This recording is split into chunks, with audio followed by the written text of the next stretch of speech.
Jewish Education in Media is pleased to present L'Chaim, a program that highlights the people, issues, and events of importance to the Jewish community. Now here is your host, Rabbi Mark Golub.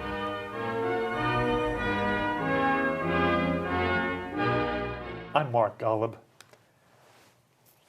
and the single most immoral movement on the planet Earth today is BDS, which many well-meaning but ill-informed Americans, including sadly many American Jews, especially college-age American Jews, think is simply a commonly used strategy of boycotts, divestments, and sanctions against a country that's doing something immoral and needs to be pressured economically in an effort to change that country's policies.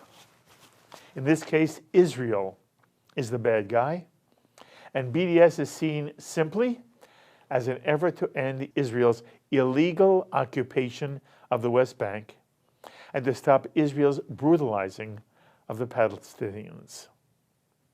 There are, however, two lies inherent in this formulation of BDS and one fatal misunderstanding of the stated, explicit goals of the BDS movement.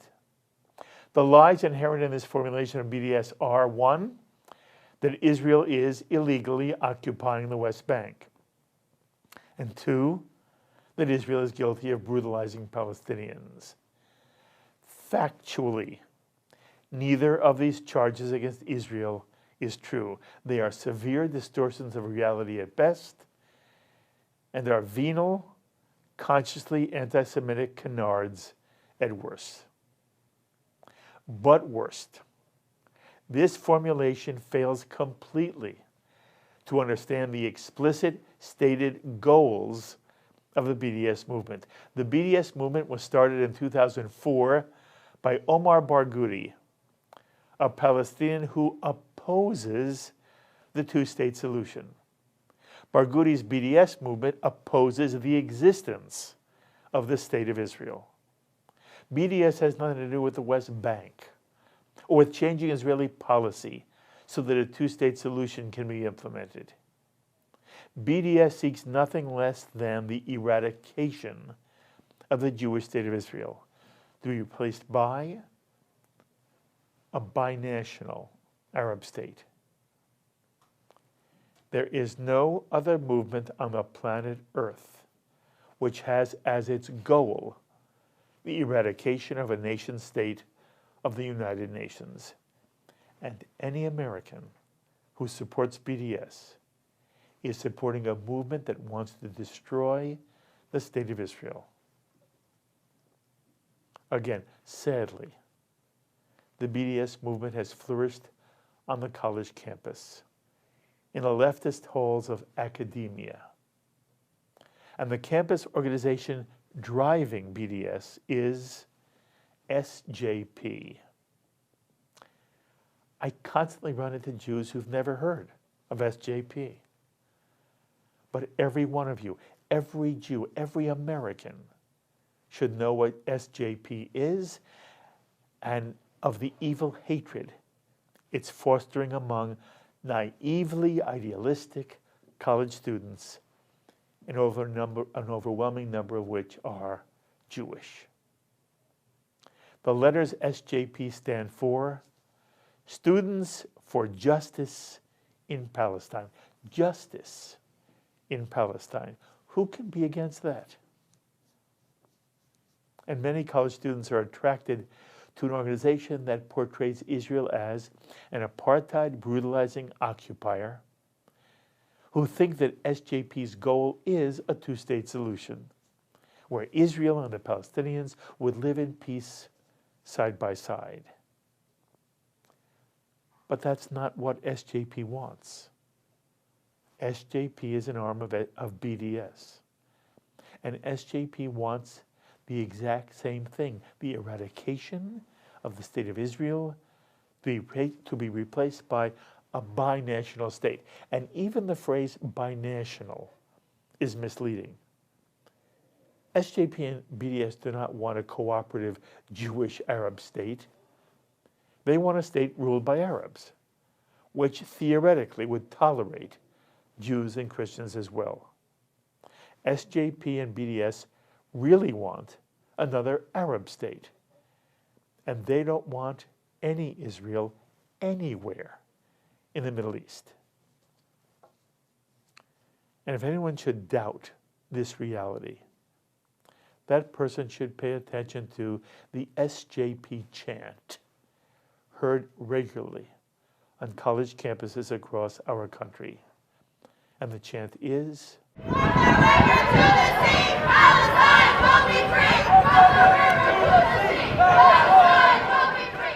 "From the river to the sea, Palestine will be free." Where is Palestine? From the Jordan River to the Mediterranean Sea. That's what must be free. Free of what? Free of any Jewish control, free of a state of Israel. As far as Barghouti and SJP and BDS are all concerned, there should be no Israel. And it may be hard to hear, but every adult and young person who supports SJP or BDS should know they are guilty of participating in an attempt to destroy a nation state of the United Nations, the Jewish state of Israel. Well, one organization is doing marvelous work, exposing SJP for what it is and what it's determined to do. The organization is ISGAP, the Institute for the Study of Global Anti-Semitism and Policy, which has just come out with a major study documenting the venality of SJP.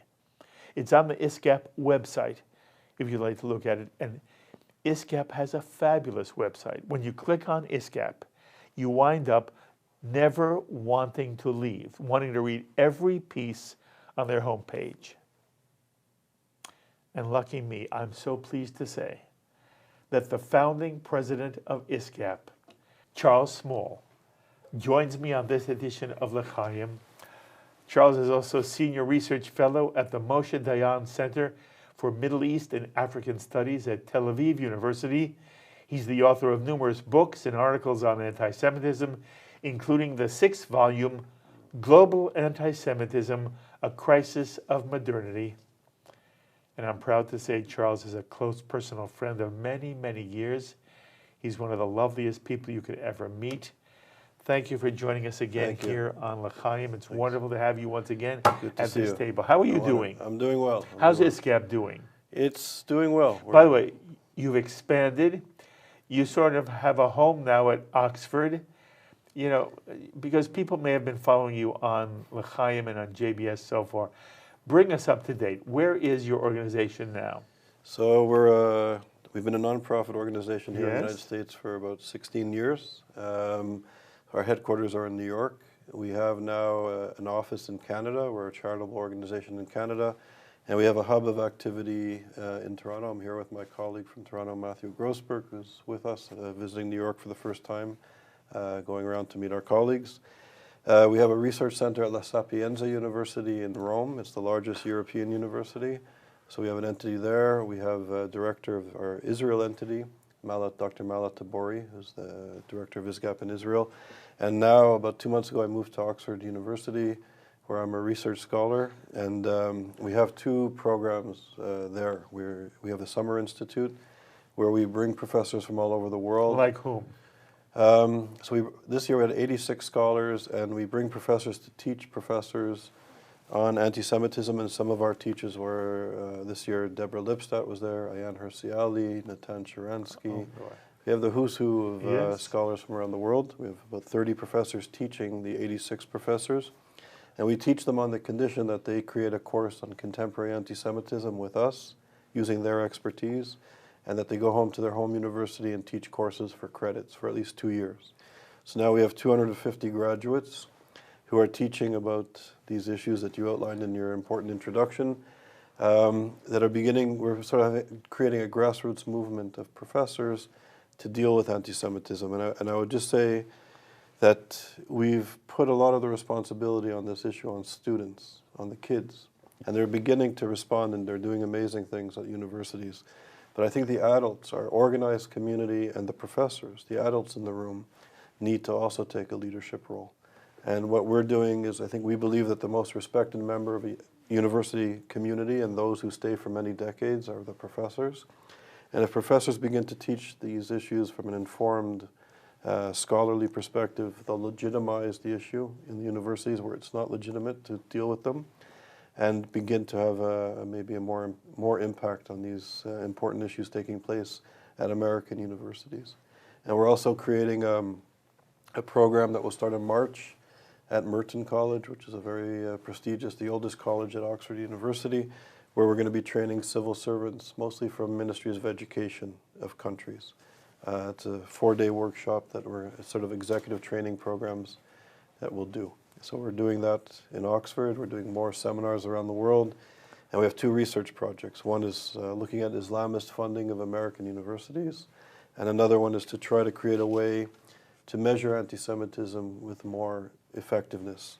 And as you mentioned in the introduction, coming out of this project on following the money, following the funding of American universities by political Islamists or the Muslim Brotherhood, we did a short piece on the sort of the bottom of the food chain, the bottom part of the money, the cheapest part of the funding, has been going to student groups, mainly the Students for Justice in Palestine, and we just published a report on who they are, where they come from, and what their activities are. So we're busy. Yasher koach, mazal tov. You know, I want to talk to you about some of the issues that you've raised. They're all on my list. But one more moment of sort of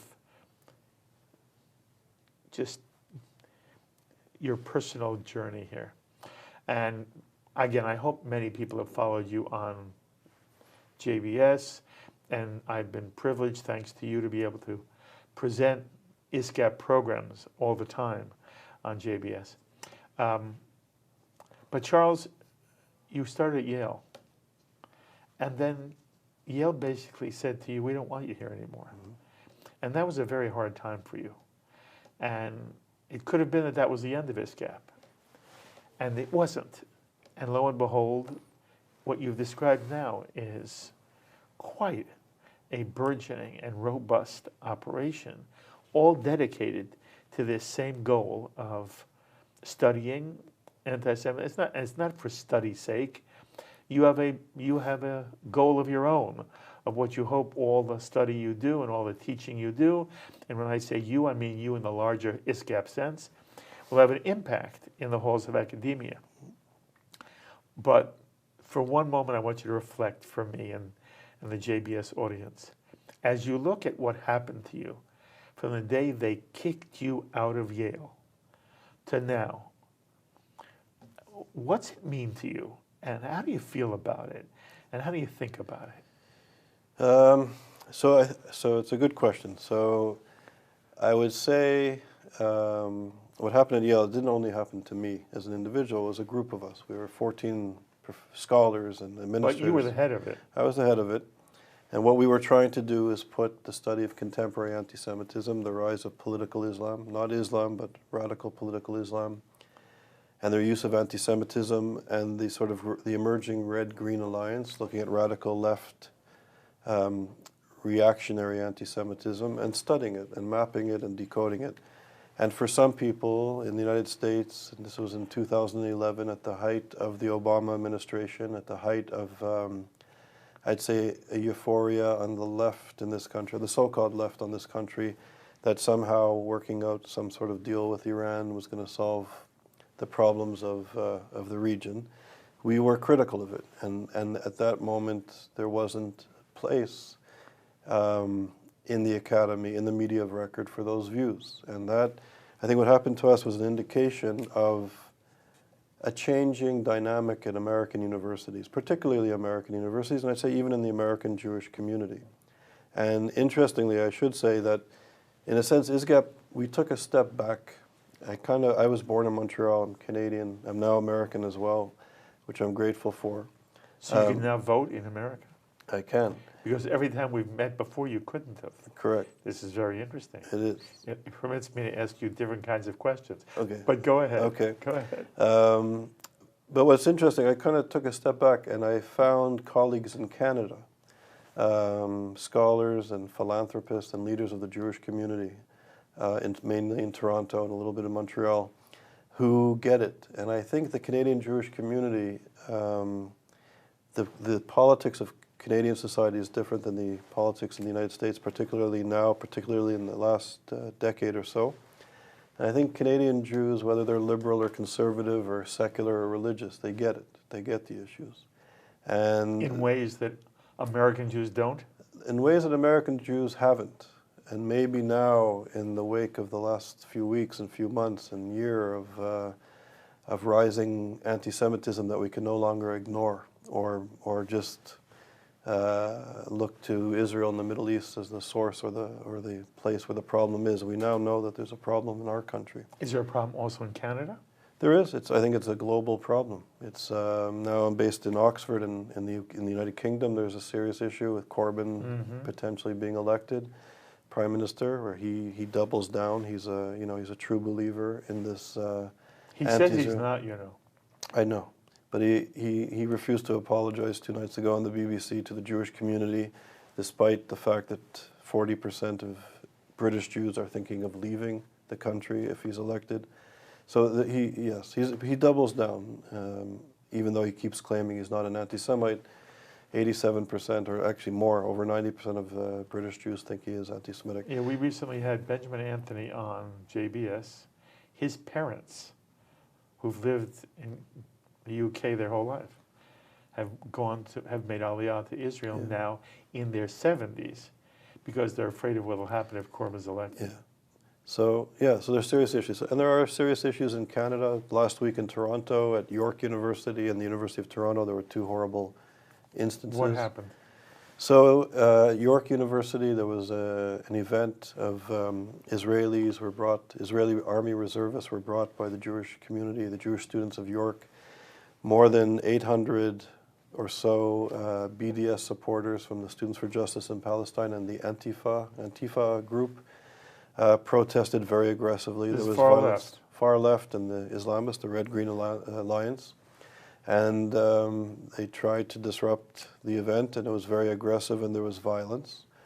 And then at the University of Toronto was the first university to have the BDS movement accepted in 2005. And I didn't know this until last week. They have a permanent committee at the university to ensure that the University of Toronto is free of anything Zionist or Israeli. The Hillel at the University of Toronto asked the student union to get permission to have kosher food on campus because every student pays money into a food charge as part of their tuition, and there isn't any kosher food. And the student union responded by saying that if they would allow kosher food, it would be too Israeli. That is, kosher food is too Israeli to have at the University of Toronto, and it's not in accordance with the BDS resolution. So they were banning kosher food. They subsequently sort of apologized, but it's not clear if they'll have kosher food.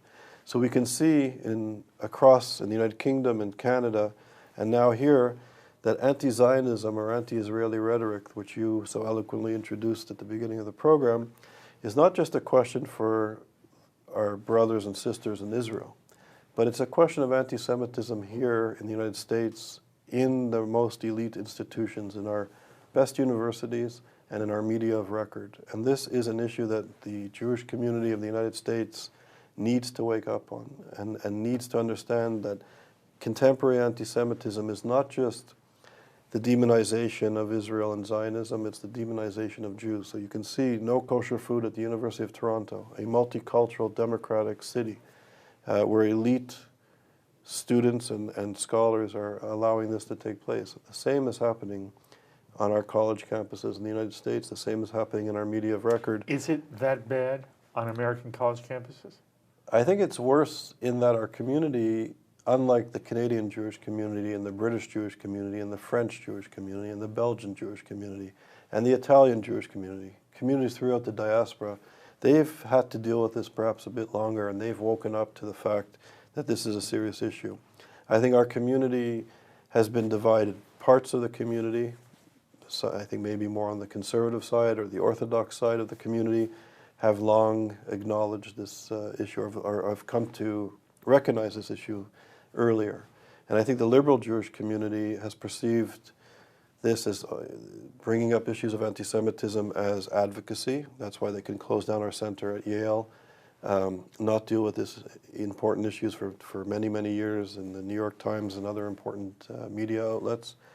But now we realize that there's a problem. I think the left, Barry Weiss's book, finally, I think, is a wake-up call for liberal Jews to realize that there's something happening in this country, and it's a rotten disease that has now permeated our universities, our media, and it's now in our institutions of governance. Mm-hmm. And it's time for the community to wake up. And Natan Sharansky, who wrote an introduction to our report, who's our new chairperson at ISGAP, which is a great honor, he said that the Jewish community, that the people on the right must fight anti-Semitism on the right, and the people on the left must fight the anti-Semitism on the left. And that this is an issue that's a fundamental threat to democratic principles. You know, in the American Jewish community, there is a lot of criticism of white supremacists and white supremacy. And when you hear people talk, or even when there are gatherings devoted to the issue of anti-Semitism, almost the entire emphasis is on the anti-Semitism that comes from the far, far right. There's very little discussion of any other anti-Semitism. As you look at the American scene, where do you feel the greater threat is coming from? So I think that's a very American question. And I think the question fails to address the issue. I don't think we should get into a competition whether it's worse on the left or worse on the right or worse in the Muslim community. The issue is we should have zero tolerance for anti-Semitism, period. Whether it's in the Muslim community or from Islamic teachings, or Islamist teachings rather, or it's from the left or from the right. Okay, but by the way, there's a very practical reason that I asked that question. If it turns out that the Jewish community is not verbally, actively, vocally acknowledging the threat from the left and only portrays to the larger Jewish community that the threat is coming from the right, there's a serious distortion of reality at the present time. And so it's not about there's anti-Semitism everywhere. Yes, I know that. Mm-hmm. The question is, do you feel, because maybe you don't feel that at the moment in America, the threat really is serious from the left, and it's very serious from the right. And I've said on JBS all the time, there is anti-Semitism. White supremacists have been anti-Semitic forever. And they are a very small group on the American scene.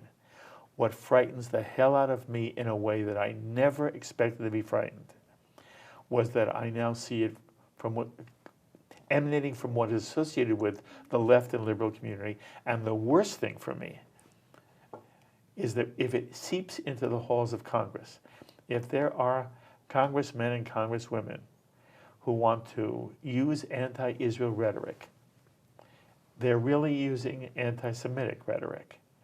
And the fact that it's in Congress, that there are at least 2, 3, 4 congresswomen who have said blatantly, not simply anti-Israel, but anti-Semitic things, who support BDS, Charles. We have people in Congress supporting BDS. And we just had a letter written to Secretary of State Pompeo criticizing the fact that the Trump administration says, you know, there's nothing illegal about settlements on the West Bank. And that doesn't mean anything more than they're not illegal. Mm-hmm. And we had virtually half the members of the Democratic members of Congress writing a letter saying to Pompeo, they're criticizing him for that decision, and they're saying it puts American security at risk, that Israel is putting American security at risk by having settlements on the West Bank. And I want to know from you, because you have studied this, to what extent does whatever is coming out of the far left, the left, what you see in the Democratic Party, to what extent does that worry you? I think the situation is worrying. I think that the societies are dividing. I think the increase of nationalism and white supremacy and right-wing nationalist anti-Semitism is something that needs to be taken seriously. There's the threat of violence from that extreme, small, perhaps growing segment of society is serious. I think they've demonstrated that they can be violent, and we need to, I think, be alert and understand what's taking place. So that's very serious. The root of that ideology of white supremacy, of white supremacist anti-Semitism, the protocols of the Elders of Zion, Nazism, also, interestingly, is very much connected to political Islam. Most people don't know this, but the Muslim Brotherhood that started about 100 years ago took European anti-Semitism, took the protocols of the Elders of Zion, and put it as a core element of their ideology. And later, as the Nazis rose to power in Europe, took part of their ideology and infused it into political Islam, and as we know, formed alliances, healthy alliances that worked during the Holocaust and during the Second World War, and even after the Holocaust period.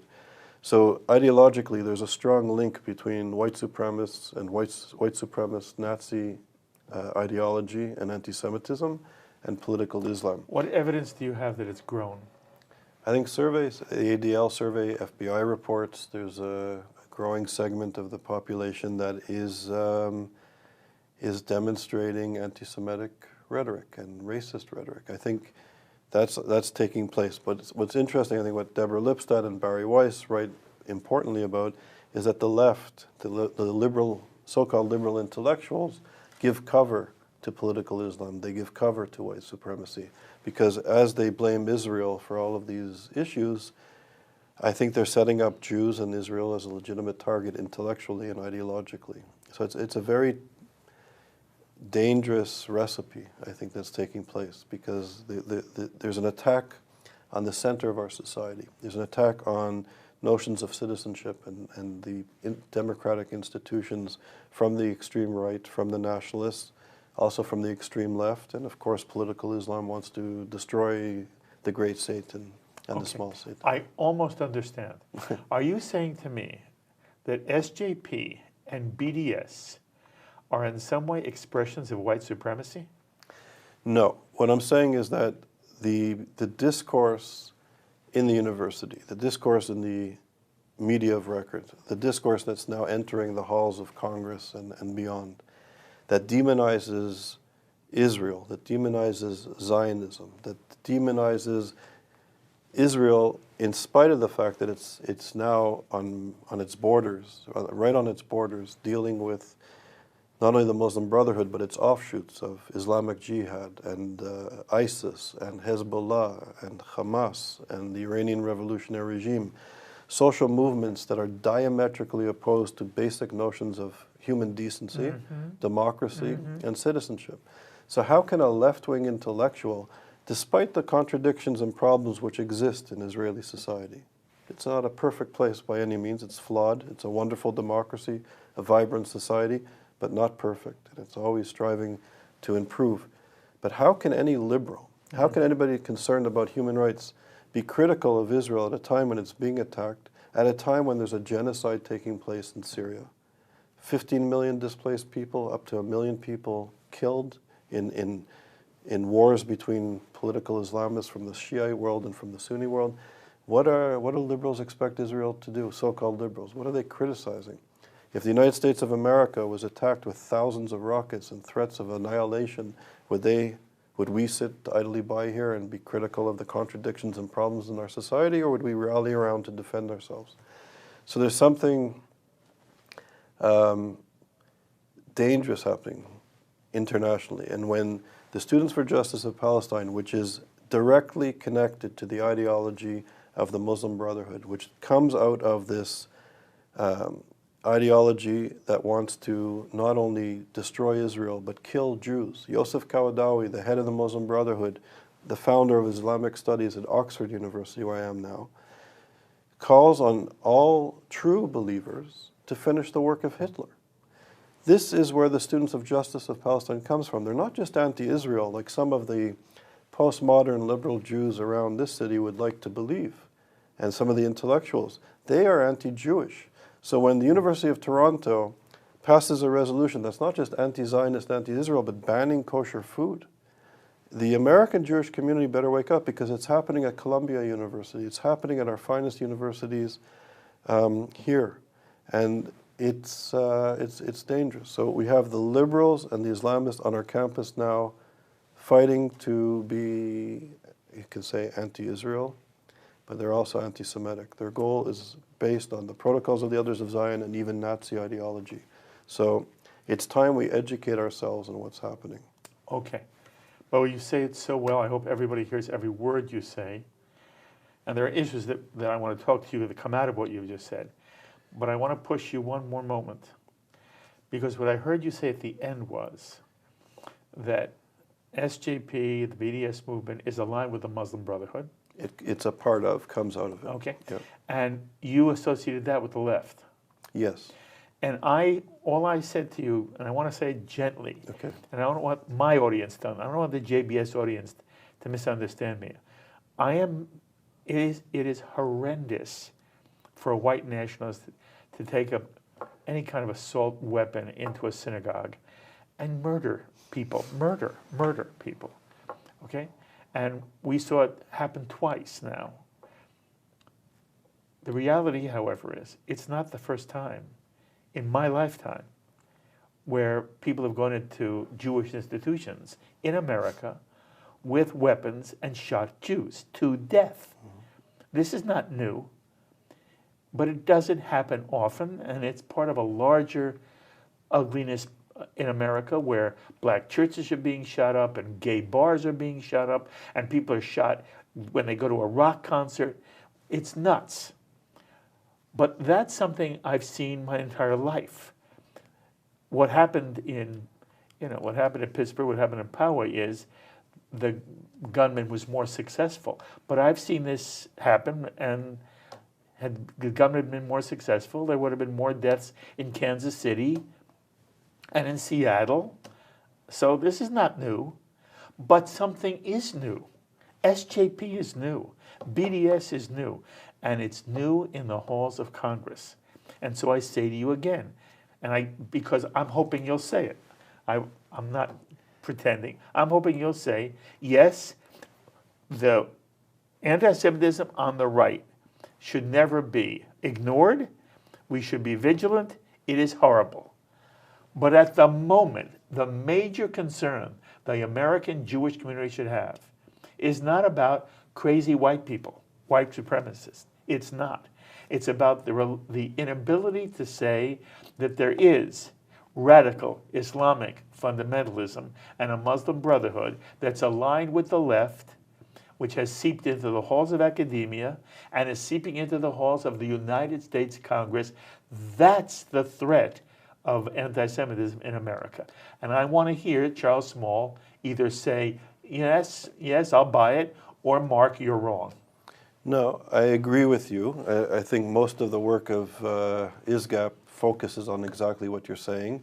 And that type of anti-Semitism, this sort of red-green alliance, political Islam. Oh, explain what the red-green alliance is. So the radical left, radical postmodern liberals, whatever they call it. That's the green. That's the red. That's the red. The green are the Islamists. Okay. The BDS movement, the Students for Justice in All right. Palestine. So for Dara, I'm going to say again, that's the red, and the green is? The Islamists. The BDS movement is the radical Islamists, and they've masterfully entered into a coalition with the so-called progressives. And that is a serious threat in the finest universities in the United States of America and around the Western world, and now in the halls of power, in the halls of governance in this country. Doesn't that frighten you? It's a serious issue, and we've worked diligently on this issue. And I think this is a A very serious issue. I think it goes back. Is your use of the word serious my use of the word frightening? Or you mean it's serious, but it doesn't frighten you yet? I think we're living in a time of, Elie Wiesel said, who was the founding president of ISGAP, he said that in 2003, that we're living in a time of great urgency. And then he said, no. He went on to correct himself, and he said, no, we're living in a time of a great emergency. And that he was never so frightened and concerned about the rise of anti-Semitism in 2003 as he was since the end of the war, the end of the Holocaust. By the way, no one was talking this way in 2003.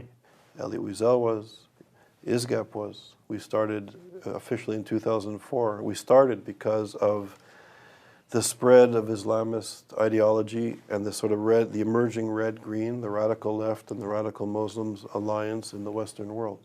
So these are very serious issues. But I think also what we need to understand is that something is happening. The center is being attacked, if you will, from the radical left, from radical Islam, not Muslims and Islam, but political Islam, the radical Muslims. What is radical Islam? And I also just say the radical right. Okay, fine. We have to acknowledge the fact that there is a rise of nationalism, there's a rise of xenophobia, there is a rise of white supremacy, and there is violence on the right. Okay, where is that? Where is that? I By the way, you understand, if you live on the East Coast, you live in New York and Connecticut, New Jersey, you don't see this. No. Where would I see it? Well, we live, it's interesting, the KKK started, I believe, in Binghamton, New York. I don't care. You don't see it here. I have not once run into anyone who is xenophobic or who expresses in either word or subtlety the notion that you're suggesting. So I'm wondering, where is it? By the way, I see the other all the time. I think if you look at the impeachment hearings and you look at the discourse that is either directly or indirectly associated with the impeachment hearings and some of the witnesses that have come forth and some of the analysis that is emerging on the extreme right in this country about, for example, yesterday there were headlines about Jew coups. Jew coups. That's a new word that I've learned just yesterday. Who used that word? Radical Christians, radical Christian magazines. And what does it refer to? It's referring to some of the witnesses that are coming forth in the impeachment process, or trial, the hearings rather, that are Jewish, of Jewish origin, Jewish foreign-born American citizens. And there's a discourse emerging on the right that is concerning. There is a discourse on the radical left about Jews and Israel and Zionism that you and I now discuss, and we're engaged in that area. You and I discussed the radical left and radical Islam as a threat to Jewish citizens in this country, to issues of global anti-Semitism. For many years, you were on the cutting edge. You were one of the few media outlets that actually dealt with this issue, and you're still, unfortunately, one of the few. But it's beginning now with Barry Weiss's book and the events that are unfolding. It's becoming difficult to ignore in certain circles, which is great. But I'm also telling you that anti-Semitism is not just an Islamic problem or just a leftist problem or just a right-wing problem, which it is. Anti-Semitism to me is like the Jews, or Elie Wiesel always said that anti-Semitism begins with Jews, but it never ends with Jews. There is something happening in our society. There's something happening globally that I believe is connected to an economic, I would say, crisis, a global economic crisis. This is some of the research that we've done, and I don't want to get too scholarly and academic and esoteric. There is something happening globally. Societies are collapsing. Governments and states are collapsing. There's a tremendous refugee and migration crisis. There's civil wars at levels that we haven't seen in many, many years, at least since the end of the Second World War. Migration, refugees, it's threatening native workers. It's threatening native citizens. In this country, there are many people displaced. In Europe, there are people who are feeling displaced by the wave of refugees coming in from the Middle East and from Africa. Here, it's South America and other countries. And there is a rising discourse of xenophobia and nationalism, and also white supremacy. Now, I don't know what's more dangerous or what your favorite flavor is, but there's something happening in our society, and as a scholar, I'm interested in these processes. So if I had to rank them, I guess I could rank which kind of anti-Semitisms in the contemporary context. I don't want you to rank them. Yeah. But they're all dangerous, and they're leading to violence. Okay, Yeah. I want to say it a different way. Okay. And again, you've made your case, and you make it very, very well. And I don't need to push you around. I'll say it very differently. Within the general Jewish community, you wouldn't know there was any problem from the Islamic anti-Semitism. You'd only think it was white, because that's the way the American Jewish leadership at the moment are presenting it. They're presenting it as this is a matter of white supremacists. I am not saying that there are no white supremacists. I am saying that I believe it, and you haven't given me evidence to the contrary yet, I believe it is there is a more direct threat from the far left, from what I see in the halls of Congress, which is not white supremacy. It is, however, leftist ideology. And it also concerns me that within the American Jewish leadership, and especially within the liberal-leaning Jewish community, there's no discussion of Islamic fundamentalism. There's only a discussion of white supremacists with guns. And for the third time, it's not that they shouldn't be taken seriously, but the reality for me is I look at the world, I look at what's happening in our country, and what I really see is a kind of anti-Israel bias expressed by SJP, which has suckered. I don't think these are bad people. The young Jews I meet who defend SJP, or I meet adult Jews who tell me, what's wrong? What's wrong with BDS? BDS doesn't want to destroy Israel. It wants to make Israel better. And what we're going to do, just like we did with South Africa, we're going to do this now with Israel. We're not against Israel. Yes, but do you understand who you're aligning yourself with? And I don't hear American Jewish leadership saying what you're saying. And so when I have you on JBS, what I want to hear from Charles Small is, of course there's a problem on the far right, but you know what? It's not the far right in the halls of Congress. It's not the far right that is now destroying. There are people now who want to change the First Amendment. We shouldn't have free speech as it's been known classically in our country. It's all coming from the left, and that's why I have you at this table, and I'm sort of saying, oh, if Charles Small says it, it's different than if Mark Golub says it. So I agree with you in general. I think right-wing nationalist, xenophobic politics, racism, anti-Semitism should not be taken lightly. Having said that, we were closed at Yale because liberal Jews, in this kind of liberal American Jewish scholars, could not handle the fact that we were looking at anti-Semitism on the left or in spaces or societies in the Islamic world, places that were once colonized. Yes, but I want everyone to understand, the real criticism of ISGAP at Yale, which is at least what the argument they gave you was, you're going after Islam. It was the Islamic work you were doing that made Yale very upset. It was the Islamist work that we were doing, and the fact that intellectuals and political leaders in this country were engaging and meeting and entering into relations with the Muslim Brotherhood and the Iranian revolutionary regime. The fact that which you've tried to expose both of. Correct. We spent most of my energy is focused on that. President Obama, when he went, instead of going to visit Canada, which is traditionally the first trip of a newly elected president, he went to Egypt and invited as special guests in the front row members of the Muslim Brotherhood and helped usher in a Muslim Brotherhood-led regime in Egypt. The fact that he engaged the Iranian revolutionary regime and entered into agreement and transferred money and power and legitimacy to that regime, to me was an act of anti-Semitism. These are social movements that are not only out to destroy Israel, they're out to liquidate Jews based on Nazi and European ideology. Okay, you're not saying that But he did it as an anti-Semitic act. I think that whether somebody does something, if you commit a crime and you do it by mistake, you're not conscious of the law, you're still guilty of the crime, but your sentence will be All right, but later. the argument is that Barack Obama came into the White House and wanted to readjust Middle East policy. He felt it was tilting too far. I know. Yeah. He felt it was tilting too far towards Israel, correct, and that he wanted to let the Palestinians and the Arab world know there was a president now in the White House who cared about them also, and there was going to be more even-handed.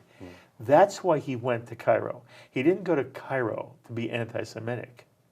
So you asked me the question, why it was difficult to be at Yale, yes, why it's difficult to deal with anti-Semitism, yes, in the contemporary context. And it is difficult. People, liberals, liberal Jewish members of the community, liberal institutions, liberal synagogues, don't want to look or cannot look at anti-Semitism on the left, and they are apprehensive about engaging in an analysis, yes, or looking at anti-Semitism in the Islamic world. And the BDS movement, which is run by and orchestrated by the Muslim Brotherhood and funding from Qatar and funding from nefarious sources in our universities. And the community is not really engaging that. And that was your point, and I agree completely with you. What President Obama intended to do is, I don't know what's in his heart, Jewish ethics. Oh, he made a mistake.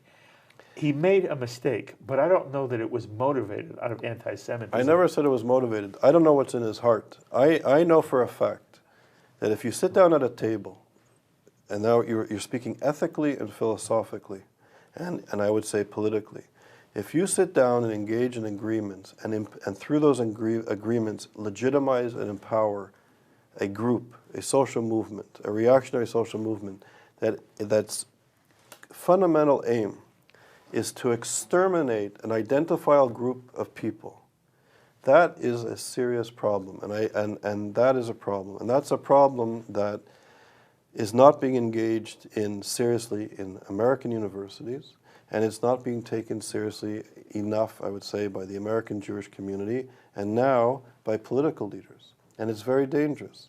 And I think that anti-Semitism is not just a problem for the Jews. As Elie Wiesel said, it begins with Jews, doesn't end with Jews. This is an early warning system for a failing society. If you start blaming Jews and allowing this type of politics, anti-democratic politics, to enter into our policy, to enter into our discourse, the fact that liberal intellectuals in this country and policymakers legitimized a deal with people that are out to exterminate another group of people, I am sorry. You know, we can have all sorts of motivations, but philosophically, if you look at Emmanuel Levinas, if you look at Jewish ethics, if you look at human decency, all sorts of ethical frameworks and traditions, to engage with people that want to enslave or segregate or exterminate other groups of people is immoral, unethical, and it will eat away and destroy our own institutions. And that, tragically, is exactly what's happening. The fact that the United States of America and other Western countries have engaged the Muslim Brotherhood, have engaged the Iranian revolutionary regime, is not only increasing anti-Semitism, which is a simple symptom of a larger problem. There are genocides taking place in the Middle East. There's human rights repression at the highest possible levels taking place in Syria. Today in Iran, where people are fighting for democratic principles, where is the Western world? Where are our interests? What are our short-term interests, and how are they impacting us to act in a moral, ethical way to fight for human rights of Kurdish people, of Yazdis, of Syrians, of Iranian people fighting for basic democratic life? Why are we silent? Why do we engage these people and expect, if we engage them in Egypt, if we engage them in Gaza, if we engage them and work with them in Tehran, why are we shocked? Why are we shocked that our universities and our institutions are now, this disease of anti-Semitism has entered into our society? Why in this moment of internet and social media, where information flies around the world in a fraction of a second, why are we shocked that we are now facing the same problem in the United States of America at our finest institutions? Why should we be surprised? And the fact, if you're still correct that liberals would like to focus just on the extreme right because it's easy to fight the fascism of 75, 80 years ago, it's tragic. But I'm saying we still have to fight that extremism. But yes, I know that some people are very comfortable fighting the Nazis and the fascism and the anti-Semitism of 80 years ago and crying about the Jews that perished horrifically in the most I can't even fathom what the Holocaust is morally, ethically, and materially, the destruction. That they want to fight for the rights of dead Jews is wonderful, but we have to also fight for democratic principles and human rights and the lives of living Jews and living Kurds and living Yazdis and living Syrians and living Iranians. And for the Obama administration to work with the Muslim Brotherhood, I don't know what his intentions were, but just look around. Look at the Middle East and look at our institutions and see what's happening. Is it possible that there was no Charles Small in his group that could have given him this insight and he just didn't know better? Well, I would say that one thing I think that Barack Hussein Obama, and you weren't allowed to say that middle name before he went to Egypt, but you were allowed apparently after. Right? You remember those days we couldn't say that word? Yeah. I thought you couldn't do it even afterward, but go ahead. Sorry, that's his name. But during the campaign you couldn't do it. No, it was racist, apparently. He was, I would argue, the smartest guy in the room 9.5 times out of 10. The guy was educated and worldly, and he wasn't this sort of naive, I actually think it's sort of a form of racism to think that somehow he was naive. It's actually a kind of a paternalist form of racism that is alive and well in liberal circles. I think it's quite racist to look at somebody like Barack Obama and say that he didn't know any better. The guy was a smart guy, and he was surrounded by people who had a certain perspective and a certain agenda, and they were also bright, educated people. Maybe the smartest in the country. But by the way, you know, his advisors, Jewishly, very many of them were associated with J Street. Correct. Are you suggesting J Street also knew what the danger he was about to enter in? Of course they knew. I went to the first J Street conference to see the people. There were people there. Of course they knew what they were doing. Does J Street want to in some way embolden or strengthen the Muslim Brotherhood? I think that's what they did. And were they simply naive? You know, we had the head of national security, national intelligence saying that they weren't a religious organization. They were a peaceful, you know, heterogeneous secular organization. The Muslim Brotherhood. Yeah. Yeah. You know, so yeah, I don't think they all made mistakes. I think they had a certain agenda, and I would say also people looking at issues of anti-Semitism, looking at the threat that these reactionary social movements had in Iran and in Egypt to basic human decency and human rights and democratic principles, I would say we were silenced. I was not the only person, and ISGAP wasn't the only entity that was closed. There was the Iranian Human Rights Center at Yale was closed a few months before we were closed. Michael Oren left unceremoniously a few months before I left. So there was a silencing at Yale and other institutions in the United States of America that who from people or perspectives from the left and from the right who were looking at the threat of political Islam.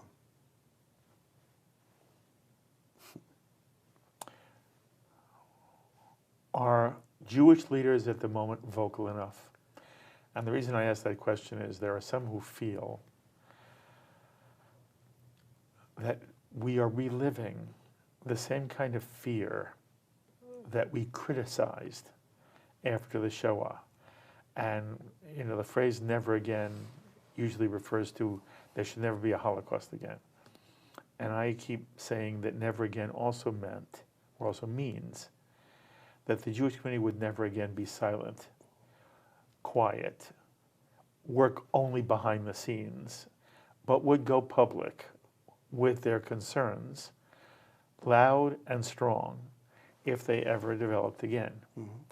And as you look at the Jewish landscape, do you feel, as I do, that in some way Jewish leadership is making a similar mistake to what was made in the 1930s and 40s, and that people are saying, we don't want to make waves, and we don't want to embarrass anybody, and we have to work with these people, so we will work behind the scenes. You don't know what's happening.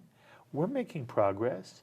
We'll work behind the scenes because that's the way you do things in a proper and respectful way. How do you feel about that? So it's a good question, and I think it speaks to your concerns. That yes, for example, the IRA definition, the definition of contemporary anti-Semitism that makes the link between anti-Zionism and Israel bashing and contemporary anti-Semitism. The European Union, Canada, Australia, countries throughout the world, provinces in Canada, institutions, universities throughout the world, organizations have adopted the IRA definition. I was told, and I may be wrong, and I hope I'm wrong, that major Jewish organizations in the United States of America will find it difficult to adopt the definition because it links contemporary anti-Semitism to Israel. And because people supporting the Democratic Party may find that link difficult. If that's true, I think your concerns will be realized. If the American Jewish establishment, major Jewish organizations, won't adopt the IRA definition in 2019, we have a serious problem. Say the IRA definition again. So the IRA definition is a definition of anti-Semitism that many nations around the world have adopted. The State Department has adopted it, but the United States government has not officially. It's a definition of contemporary anti-Semitism that makes the direct link between blaming Jews over Israeli policy or bashing Israel or saying Israel is a racist apartheid state, which is now common currency at universities. I was told recently that maybe some major Jewish organizations won't be able to accept that definition. If that's true, your concerns are raised, because I think the Jewish community must embrace that definition and ensure that the most powerful country in the world, the most democratic nation in the world, must be the leader on this issue of fighting anti-Semitism and to adopt this issue, this definition. You heard my description of SJP at the beginning of this program. What have you learned from your study and this major study that ISGAP put out that you would want to amplify anything I've said or correct anything I've said? So the report is available for free on our website at isgap.org. The thing that struck me is we had access to social media accounts by leaders of the Students for Justice in Palestine. And their anti-Semitism was so vulgar and so vile and so over the top. I kept telling my associates, we can't publish this. It can't be true. Please verify if this is true, because we don't want to publish anything that's incorrect. And if we do publish anything incorrect, the whole the assertions of a report will be called into question, and rightfully so. So the praising Hitler, calling for the destruction of Israel, blaming Jews for the old horrible stereotypes and the new contemporary anti-Semitism was pervasive. So we have access to social media, and these quotes are in our report. And what we try to do is to put this anti-Semitism into context. So making the connection between the Muslim Brotherhood, what the Muslim Brotherhood stands for and stood for, their links to Nazism and white supremacy, and how the Muslim Student Association of the United States was the forerunner for the Students for Justice in Palestine. And Barghouti, as you mentioned, rebranded the Muslim Student Association and the Nation of Islam in the United States of America that has a long tradition at American universities, and rebranded it as a progressive human rights, free Palestine movement in which uneducated liberals have joined this coalition. And it's a very effective coalition. And we're trying to contextualize it and put it into historical and political context. And I think it's the first time that a report of this kind tries to put into historical context in the United States. And as a footnote, I was just in Pittsburgh. There was an amazing conference of Jewish students, not only Jewish students, but students who want to fight anti-Semitism on campus. There were about 400 students from all the organizations, from Stand With Us, from Hillel, from Chabad. It was a no-ego gathering of students. And Under whose auspices? It was the ACT organization out of Boston. The Boston Federation funded this wonderful day in Pittsburgh. And I spoke about anti-Semitism to 400 eager students who are willing and able and wanting to start a movement. And they're amazing, young, bright thrilling kids. Charles. It is thrilling. But I asked them in my speech, has anybody heard of Kutub or Al-Banna? Does anybody know what I'm saying? 400 eager students are ready to fight anti-Semitism. Not one knew who they were. And they are, as you know, the founding fathers, the founding intellectuals of the Muslim Brotherhood that used Nazism to promote the Muslim Brotherhood. So what I said to them is, we have to know the mind of our enemy.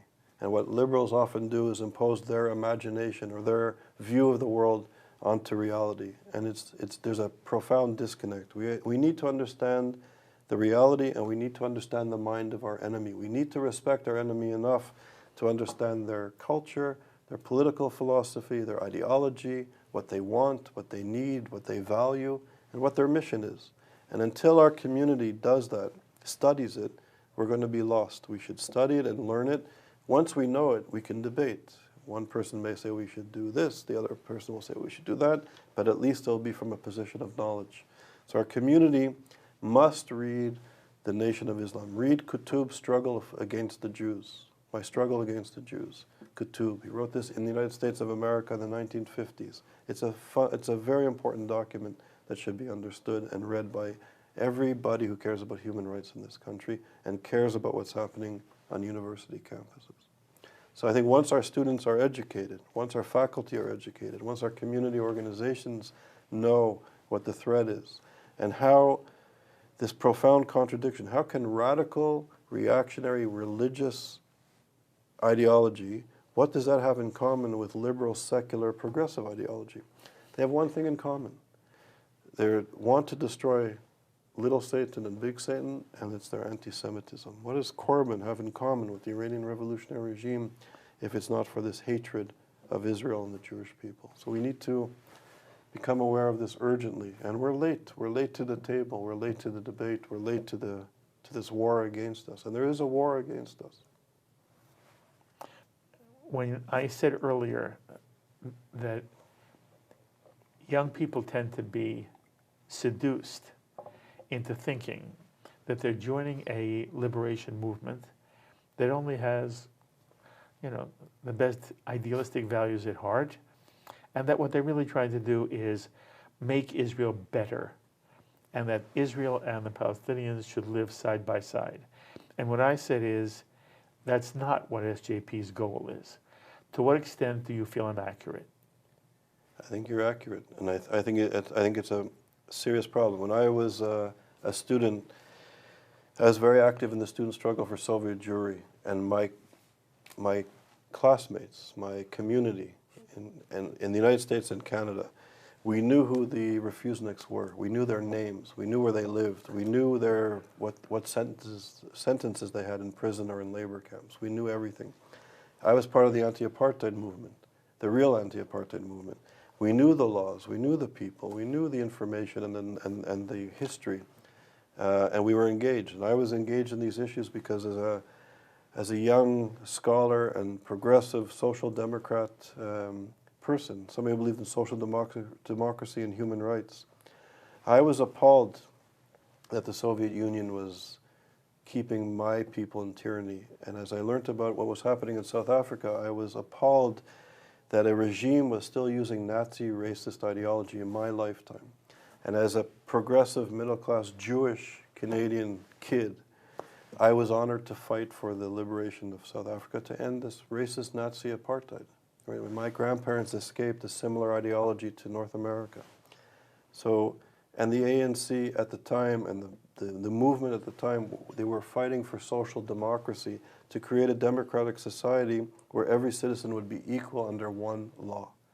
How is it possible that middle-class Jewish kids or middle-class Americans or Europeans can be fighting for a liberation movement that wants to subjugate women, kill gay people, destroy religious minorities or Muslims who are moderate and different than their version of Islam, and try to destroy Israel and exterminate Jews? What is going on?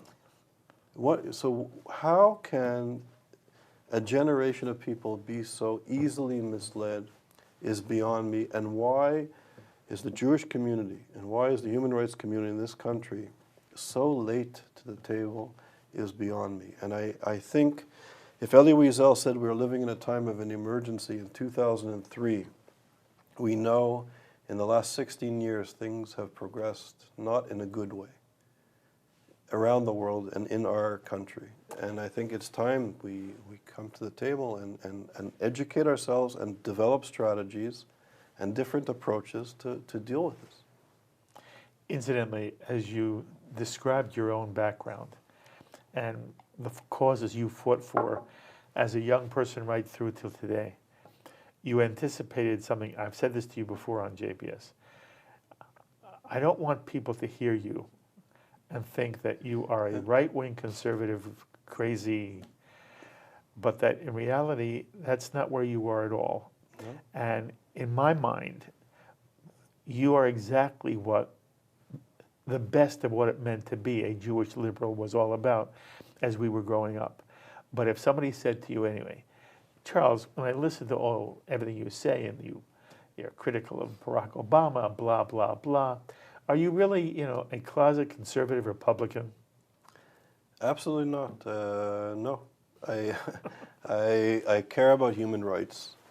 I grew up in a social democracy. I went to McGill University for $200 a year. That was my tuition. McGill can compete with any Ivy League university in the United States of America. I went to great doctors. We had a great healthcare system that every citizen had access to. It was part of our identity and part of our society. So no, I'm a social democrat. I believe in human rights. I believe in strong citizenship, and I believe citizens have the right to education, to healthcare, to workers' rights, to unemployment insurance, housing. These are the lessons we learned after the catastrophe of Europe after the Second World War, that we would never allow situations in our society to exist where totalitarian movements can give easy answers to displaced, marginalized people. And I am concerned that this is exactly what's happening. If a social democrat liberal cannot criticize a democratic president or an American president for engaging with people who want to destroy democracy and exterminate people, then I don't know what happened to social democracy and the Democratic Party in this country. I'm not a Republican. I am not a Democrat. I'm a scholar. I consider myself to be progressive and concerned deeply about human rights and human dignity.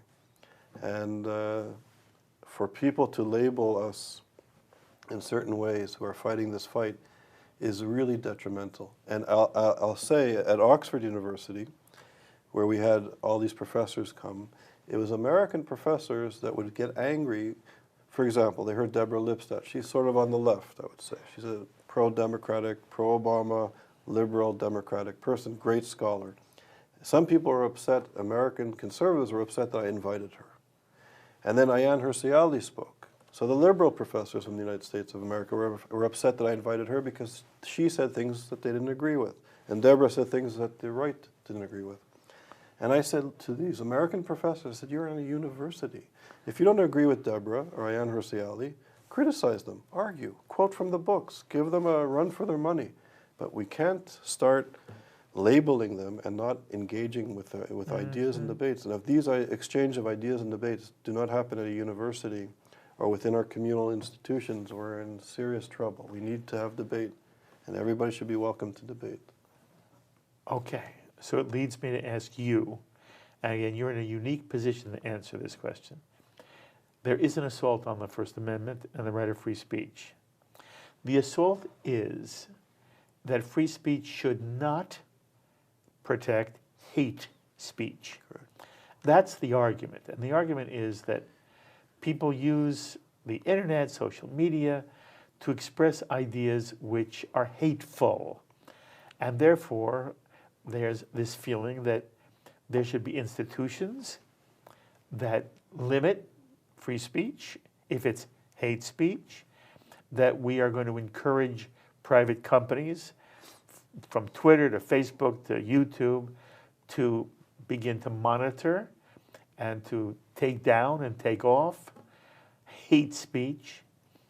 And I want to hear you speak to what you consider the difference to be between free speech, hate speech, and where would Charles Small draw any line at all on the concept of free speech, and how do you see it working in real life in academia? It's a great question. So I think there's an assault on free speech, and there's major questions in the public discourse about the role of Facebook and Google, and how do you police this exchange of information that's flying around the world. And there is an assault, I'd say, in the university. The issue of contemporary anti-Semitism and some legal ideas and certain ideologies and positions are not really accepted in the academy anymore, and I think that's a serious problem. I think they should be included and debated and discussed and dismissed rigorously, but they should be at the table. So having said that, the United States has the First Amendment, but it's a democratic society. So should somebody sitting in Qatar get on in their computer and be able to influence or to share ideas in the United States that are undemocratic? Does a non-American citizen have the same rights as American citizens that the American citizens enjoy with the Constitution and the First Amendment? So should the First Amendment apply to everybody in the world using the internet who come from non-democratic entities? Yes. Okay, I'm not so sure. But yes. Okay. Because you use the word police, it sends shivers up my spine. I don't want to hear about policing free speech. Well, so I come from, born in Canada. There are many democratic countries in the world that are truly democratic, that have hate speech, that have laws that govern speech. So for example, in British Columbia, one of the provinces in Canada, there was an instance where white supremacist messages were being sent through the internet to British Columbia. And the British Columbia, there was an instance where... What constitutes a hate message? So, I'm not a lawyer, and I'm not a constitutional expert. I'm not asking you legally. So I want to, in terms of your soul, is there, the argument was always, should the Nazis be allowed to march through Skokie, Illinois? That was the quintessential example. Do you allow in America Nazis to, in essence, through a march, preach their hatred, and they chose a Holocaust community to do it? Now, it turned out that the march never occurred, but it was a big issue as I was growing up. I remember. And the answer was, yes, you let them do it. And my instinct is to say, the concept of free speech has been one of the most beneficial parts of the United States for the Jewish people. And I don't want to see a limit on free speech. I will, as how I was brought up, and I'm committed to it. I will live with the excesses, because I know the minute you start on the road of policing, the next thing you know, Charles Small won't be allowed to speak, or Ali Hersey will not be allowed to speak, because you'll be defined as hate speech. You hate the Islamic Brotherhood, the Muslim Brotherhood. By the way, whether you do or not doesn't matter. That's what will be said. And I don't want I don't want an IDF soldier to be denied access to a platform on a university campus because he's defined as a spokesperson for hate speech. You open the door, Charles, that's where you're going to bring us. So that's the quintessential, I guess, a dominant American view. I grew up in a society that protected the rights of citizens. And if there was an individual or a group of people that it is targeting and inciting in a clearly demonstrated way, and the bar is high. America has the same bar. You can't incite. It's not. It's a different bar, and it's a different bar in Canada. The bar is different than the United States. You mean it's lower? Lower, higher, depends how you look at it. Incite is incite. You're saying the American, it's more difficult to squash that expression in the United States than in Canada. Right. And in Germany. Okay. And in Israel. But you can't give me an example, can you? There's examples. Well, there's the Kijkstra affair. There was an example of a Nazi in Zundel. They were distributing Nazi materials, pamphlets and books. They were publishing books in the days of books in the 1980s. And they were tried under this hate legislation, and I believe they were convicted, if I remember well. It was the 1980s. So there are instances in Canada where people were prosecuted for hate speech, and they were dealt with by the system. The bar is high. Canada is a free country where you can express yourself. But there's a balance that has to be met between the safety and security of our citizens and free speech. So, is there a limit? If there's a problem. On the internet now, if you look at counterterrorism experts, we now know that the radicalization process of an active terrorist is shorter. It could be a matter of days because of influence through the internet, and there's all kinds of things that are taking place that are getting people to act violently. How do you deal with that?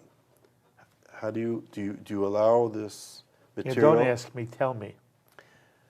I don't think I can, to be honest, I don't think I can tell you, but I think these are very important questions that need to be grappled with. And I think we're living in a global age. What's taking the freedom of expression and the First Amendment rights of American citizens, which you and I could probably debate, and we're probably very close to where we are.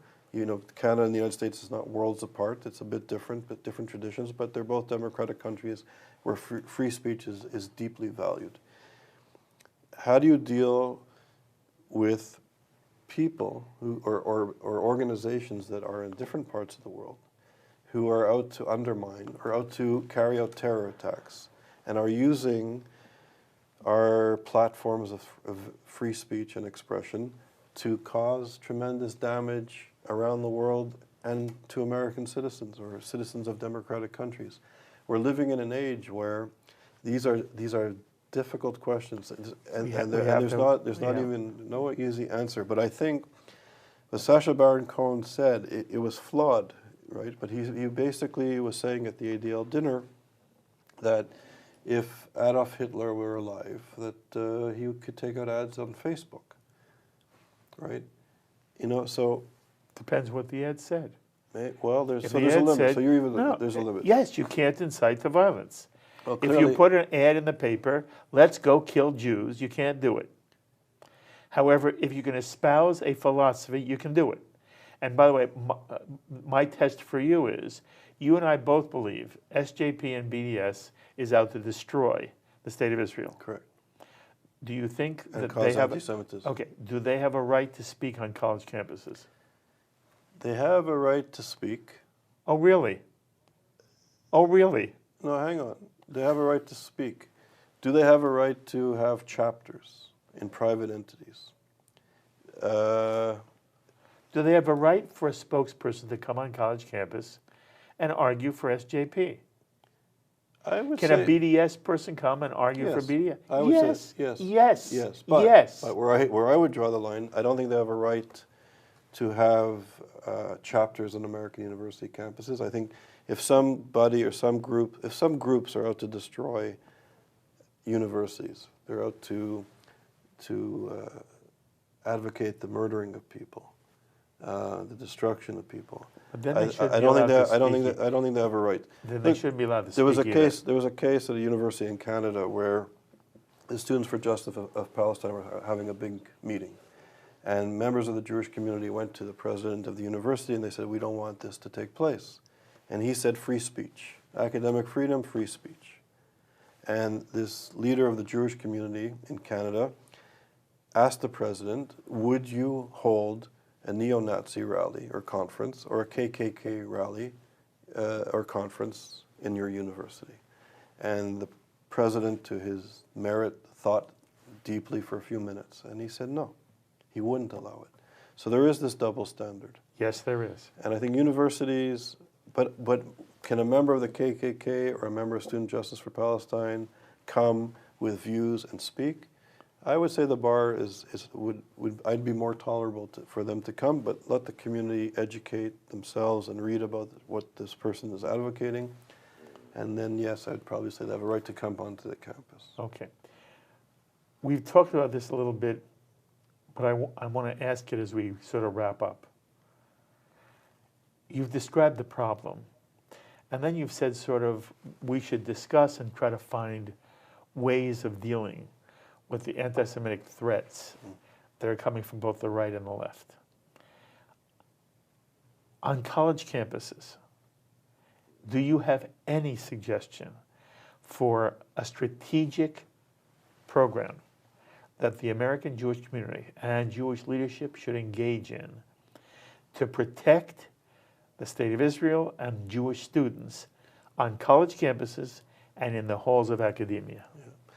So there's a wonderful example, actually. So I think, as I told you, we kind of took a step back. We went to Canada to regroup, and there's an amazing group of people in Toronto who are helping us. People like Dennis Benny, who's our new president. We're going to make the announcement in the next day or so that he's our new president. He's from Toronto.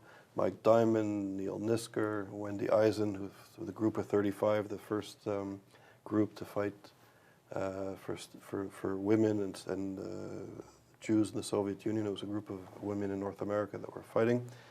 And Bram Belsberg, and amazing people. And what they've also done, the Canadian Jewish community has come together and said, okay, we need to confront anti-Semitism in our society. And I would say that the problems facing Canada may be a few years ahead. It's coming to the United States. Maybe Canada's more advanced. And they're taking every organization, small ones and larger ones, and they've developed a strategic plan. They've called this group Must Speak, Enough. And there's student groups, there's policy groups. They've acknowledged the importance of ISGAP in their strategic plan. We'll have a place in the world of education and policy development to help the community confront anti-Semitism. And I think that strategic plan is being repeated in the United Kingdom. The British Jews are doing something similar, and I hope that the American Jewish community will also do something similar. The fact that there's all these small Jewish organizations that have emerged, Stand With Us, the Lawfare Program, ISGAP, all these groups that have kind of sprung up dealing with these issues, I think is indicative of the fact that there's a major problem in our society, and the major large Jewish organizations haven't dealt with it adequately. If they would have dealt with it adequately, there would have been no need for all these smaller groups to emerge. So I think the Jewish community must take a strategic plan with no ego, and really utilize, empower Lawfare, empower Stand With Us, empower Hillel, empower scholars, professors, and take a multi-pronged approach to really attack this problem at a deep level. And good scholarship could help AIPAC. Good scholarship can help the policy people on the Hill understand anti-Semitism, understand the foreign influence that the Qatari Foundation and the Saudis have had on our education system. So it has to be a multi-pronged approach, no egos, and everybody really develops a strategic plan. The British Jews, the Canadian Jews have done it. It's time for the American Jews to do it. And to reach out to our friends, to our Christian friends, to our Muslim friends, to our Sikh friends, to really deal with the African American community. We had 20 African American professors at Oxford. When we start discussing the Nation of Islam and how they've influenced anti-Semitism in the African American community, how they've co-opted the Black Lives Matter with this Ferguson from Gaza rhetoric, how the trope that the American Jewish community are sending American police officers to Israel to get training and come back to murder African American men. That's the Nation of Islam. When African American scholars, when moderate Muslim scholars, and there are many in the African American community, when Christian African Americans hear about how anti-Semitism is now entering into the African American community, they're appalled, and they start to work on these issues. So we have to reach out to our friends. When women groups, when gay advocacy groups hear about the oppression of the of the Muslim Brotherhood and how the Students for Justice in Palestine, a progressive group, is helping the Muslim Brotherhood oppress people in the Middle East. We can use intersectionality. We have to be creative and come together and fight the fight with more impact. You are so fabulous. I'm going to testimony. No, this is interesting. At different points in time, different voices are important. And there are many very important voices who are wonderful on the American Jewish scene and the world Jewish scene. And there are rabbis and Jewish leaders and there are authors. All of them are contributing. But at a given point in time that we are in now, you, my dear friend, are the most important single voice that must be heard. I'm saying to myself, you should be talking to groups of Jewish leaders at the top level in your soft, lovely, reasonable, liberal, and yet passionately Jewish way. And what you have done, you've made a miracle of your own. From the ashes at Yale, and now you're at Oxford. You're all over the world now. And I am so proud of you, and I'm proud to be your friend. I'm honored to be here. And it's also wonderful to see your development here at JBS, your development as a journalist, and the whole project that you're doing is really important to the community and to the United States at this moment. So, Golub to you. Thank you very much. An honor to be here. Thank you. Charles Small, founding president of ISGAP, the Institute for the Study of Global Anti-Semitism Policy, which has just come out with a major study documenting who and what SJP is. Be sure you always know when you hear SJP, it's Students for Justice in Palestine, and they are one of the most important because of the damage they are doing and the threat they pose, not simply to the state of Israel, but to the free world. Anyway, the Charles's study is on the ISGAP website, a fabulous website. I told you that before. It's really worth your time reading. And as I say again, there is no single voice more important at the moment in the Jewish world than Charles Small's. As always, I invite you to be in touch with me with any thoughts or comments you may have to any ideas expressed on this edition of L'Chaim. Please email me, write me, post on our Facebook page, or tweet me.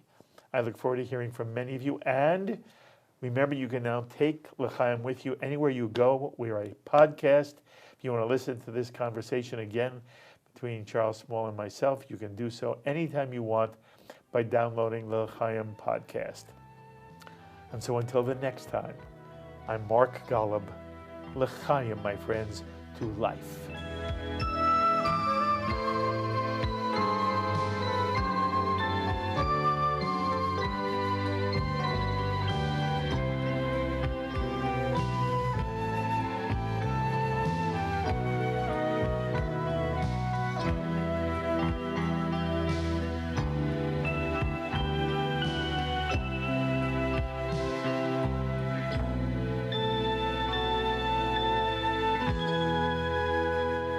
L'Chaim is a presentation of Jewish education in media.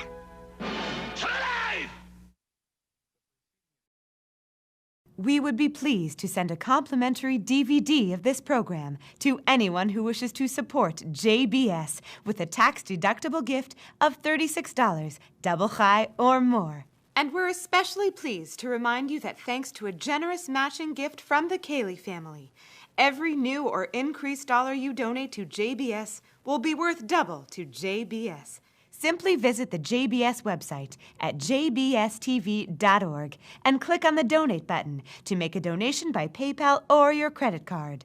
And please indicate the program for which you would like a DVD. Or you can send your tax-deductible check to JBS, P.O. Box 180, Riverdale Station, Bronx, New York, 10471. And again, please remember to indicate which program you would like to receive with our compliments. And we thank you for your kind support.